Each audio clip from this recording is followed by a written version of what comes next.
അവരും ഓടി നടന്നെല്ലാം ചെയ്യുന്നുണ്ട്. ഡോക്ടറുടെ സ്ഥാനത്ത് ഡോക്ടർ തന്നെ വേണമല്ലോ. വേറെ ഡോക്ടർമാർ ഇല്ലാത്തത് കൊണ്ടാണോ അതോ ഇവിടെ വേറെ ഡോക്ടർമാരെ നിയമിക്കാൻ താല്പര്യമില്ലാത്തതാണോ എന്നും അറിയില്ല.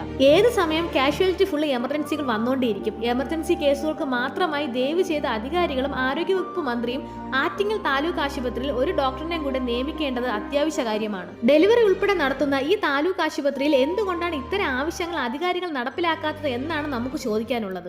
അതുമല്ല, ആക്സിഡന്റ് കേസുകൾ വന്നാലും ഡോക്ടർമാർ ഇല്ലാത്തത് കൊണ്ട് മാത്രം പല കേസുകളും മെഡിക്കൽ കോളേജിലേക്ക് റെഫർ ചെയ്യുന്നു. പെട്ടെന്ന് മെഡിക്കൽ കോളേജിൽ പോകാനുള്ള സാമ്പത്തികമോ ആളുകളോ ഇല്ലാത്ത സാധാരണ ആളുകളുടെ അവസ്ഥ വളരെയധികം ദയനീയമാണ്. 5:30 കഴിഞ്ഞ് പോയ നമ്മൾ ഡോക്ടറിനെ കണ്ടത് 8:30 ശേഷമാണ്. നമുക്ക് മുമ്പും പിൻപും വന്ന എത്രയോ ആളുകൾ ഡോക്ടറിനെ കാണാൻ വേണ്ടി മണിക്കൂറുകൾ തന്നെ ഇവിടെ ചിലവാക്കുന്നുണ്ട്. സാധാരണ ജനങ്ങൾക്ക് വേണ്ടി ദയവ് ചെയ്ത് ഒന്നിൽ കൂടുതൽ ഡോക്ടർമാരെ അധികാരികൾ എത്രയും പെട്ടെന്ന് തന്നെ ഇവിടെ നിയമിക്കേണ്ടതാണ്. സാക്ഷരതയുള്ള കേരളത്തിലെ അധികാരികളിലേക്ക് ഈ വീഡിയോ എത്തിച്ചേരട്ടെ. ഇവിടെ വന്നിട്ടുള്ളവർ നിങ്ങളുടെ അഭിപ്രായങ്ങൾ കമന്റ് ചെയ്യുക. Bye from Trivandrum explore.